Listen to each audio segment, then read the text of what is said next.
Assalamualaikum warahmatullahi wabarakatuh. Perkenalkan, nama saya Ahmad Reza, NIM 19060006 dari Fakultas Ekonomi, di Fakultas Ekonomi UNP, jurusan Ilmu Ekonomi. Baik, saya akan menjelaskan tentang resume pertemuan 7 tentang pembaruan terhadap Marxisme. Latar belakang. Karya Marx banyak dikagumi dan dibaca orang. Hanya sayangnya karena gaya tulisan Marx sangat rumit dan terlalu fasih.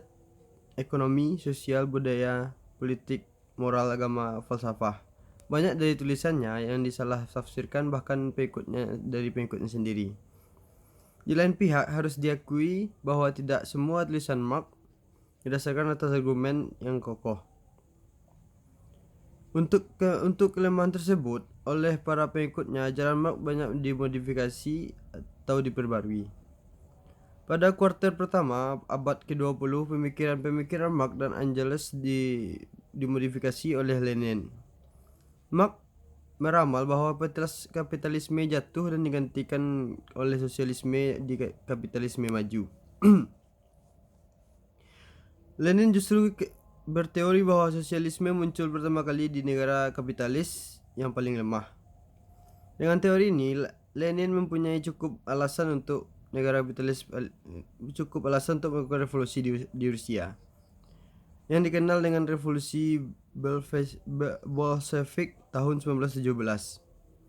Sementara itu, kaum revolusionis yang dipimpin oleh Bernstein dan Kautsky ingin melakukan perubahan-perubahan sosial, tetapi bukan melalui revolusi kekerasan seperti yang dilakukan Lenin,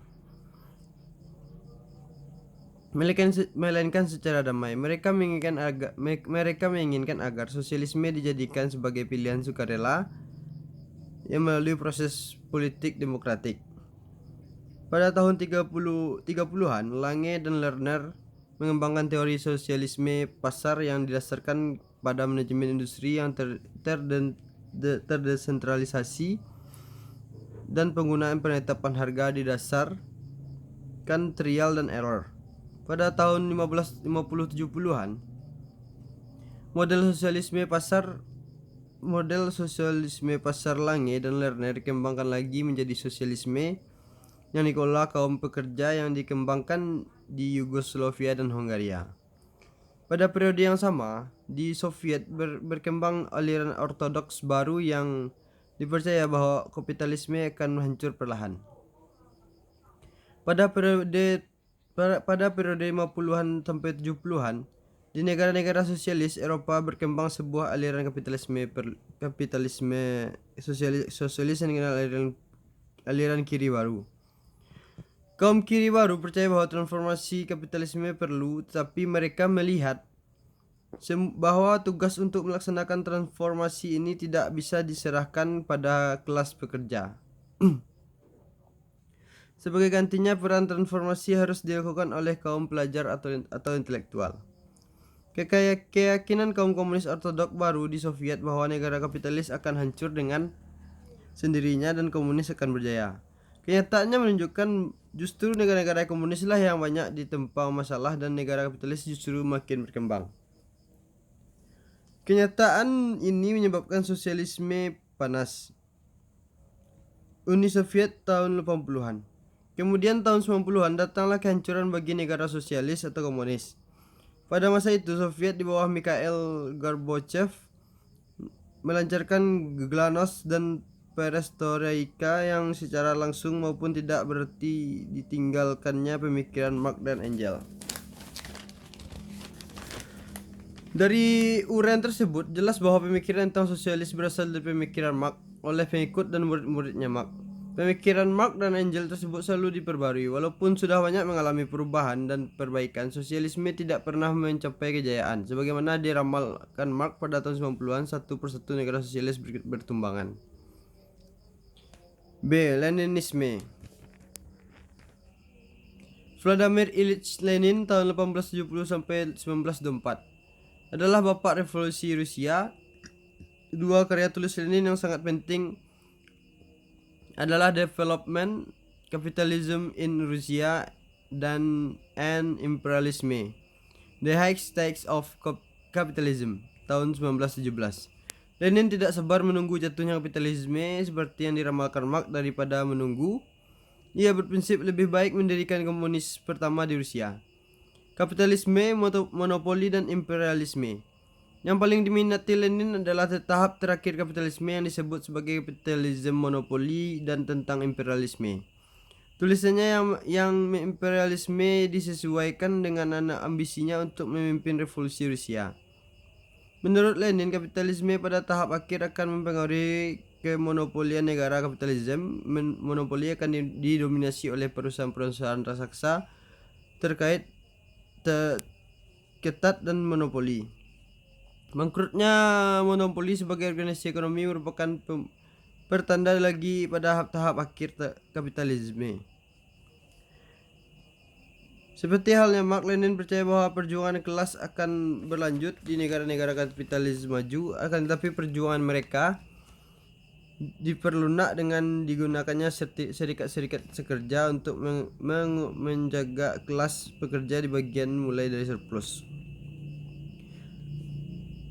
Yang kedua, teori perkembangan tak imbang.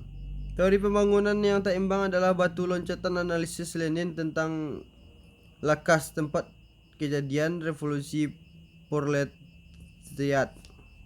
Menurut Lenin, pertumbuhan analisis Lenin di setiap negara tidak sama. Negara-negara kapitalis baru akan mengalami pertumbuhan yang sangat tinggi, sedangkan negara-negara kapitalis lama akan mengalami pertumbuhan semakin melemah. Namun negara-negara yang baru muncul sulit memperoleh sumber daya dari negara-negara jajahan. Menurut Lenin, hukum tentang pembangunan tak imbang menjamin kompetisi dan konflik global antar negara-negara imperialisme. Sewaktu mereka berebut kontrol atas sumber-sumber dan pasar negara jajahan. Konflik militer dan peperangan akan mempertahankan kekuatan negara-negara imperialisme. Melemahnya kekuatan negara imperialis akan mendorong masyarakat negara jajahan bangkit melawan agresi kapitalis tadi. Revolusi proletariat pertama menurut Lenin terjadi di Rusia, negara lemah di antara rantaian negara kapitalis yang ada. Revisionisme. Pakar-pakar sosialis menganggap kejatuhan kapitalisme tidak harus melalui revolusi kekerasan. Diklasifikasikan sebagai aliran pemikir revisionis dan kadang-kadang juga disebut deviantis. Gerakan revisionis sebetulnya sudah dimulai di Jerman sesudah meninggalnya Friedrich Engels tahun 1895. Kaum revisionis setuju bahwa kapitalisme digantikan dengan sosialisme. Tetapi langkah revolusi proletar sebaiknya dihindari untuk memperbaiki kondisi sosial ekonomi masyarakat, terutama dalam kaum buruh di negara kapitalis. Sebaiknya dilakukan dengan menegakkan demokrasi. Tokoh-tokoh yang tergolong kaum revisionis cukup banyak. Beberapa di antaranya itu Bernstein, Tugan, Baranovsky, Kautsky, Luxemburg. Edward Bernstein tahun 1850 sampai 1932. Menurut Bernstein, revolusi proletariat selain tidak diperlukan juga kemungkinan seseorang anggota gerakan sosial Jerman adalah kawan dekat Engels. Menurut Bernstein, revolusi proletariat tidak diperlukan juga kemungkinan jadi sangat kecil. Dengan melibatkan diri dalam serikat-serikat perubahan, kondisi kaum buruh dan akan membalik dan konflik antara kapitalis dan kaum buruh akan melemah. Mikhail Tugan Bronowski tahun 1865 sampai 1919 dengan tegas berani mengatakan bahwa teori Marx tentang krisis dan kejatuhan kapitalisme keliru. Menurutnya, teori Marx tentang kecenderungan penurunan tingkat laba tidak kuat. Di samping itu, ia melihat bahwa kelebihan produksi dan kekurangan konsumsi tidak akan terjadi masalah serius di negara-negara kapitalis maju, dan suatu kelompok masyarakat tidak akan pernah mendapatkan sosialisme sebagai hadiah buta dari kekuatan elementer ekonomi begitu saja, tetapi harus bekerja pelan-pelan melalui tahap-tahap demi bagi penyelesaian sosialisme tanpa melalui jalan revolusi kekerasan. Baiklah, hanya itu yang saya sampaikan. Saya akhiri dengan assalamualaikum warahmatullahi wabarakatuh.